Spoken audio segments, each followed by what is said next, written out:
यानंतर आमंत्रित करूया आजच्या या भागातल्या शेवटच्या स्पर्धकाला, सौरभ शिपूरकर, कोल्हापूर.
छान, थँक्यू.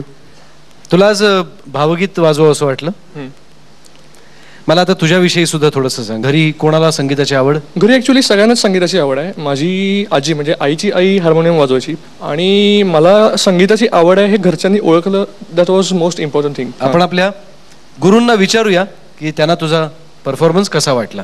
जरूर. उल्हासजी, खूपच चांगला प्रयत्न होता. एक तर बाळासाहेबांच्या गाण्याला असाही हात लावायचा आणि त्यात पेटीत हात लावायचा, म्हणजे आणखीनच कठीण. Hats off. मंजुषाजी, तू हे लाईट म्युझिक उत्तमच वाजवलंस, पण ते करत असताना थोड्याशा रागांच्याकडे आणि ह्याच्याकडे लक्ष देऊन पलटे आणि हे घोटव थोडेसे, मग कुठलंही गाणं वाजवलंस तरी ते चांगलं लागेल. शुभेच्छा. थँक्यू. ऋषिकेश, आपण जेव्हा गाणं ऐकत असतो गाण्यामध्ये गायक गात असताना त्याच्या बरोबरीनं अनेक वाद्य वाजत असतात आणि तू मधले मधले सगळे पीसेस वेगवेगळ्या वाद्यांचे सुद्धा वाजवायचा जास्त प्रयत्न करत होतास. थोडी सिलेक्टिव्हिटी जर ठेवशील तर ते जास्त सुटसुटीत आणि सोपं इन द सेन्स क्लीन ऐकायला येऊ शकतो. आता तुला गुण किती मिळालेत ते बघूया. उल्हासजी, 8 गुण दिलेले आहेत तुला उल्हासजींनी. मंजुषाजी 7 गुण दिलेत मंजुषाजींनी. थँक्यू. ऋषिकेशजींनी 7 गुण दिलेले आहेत तुला.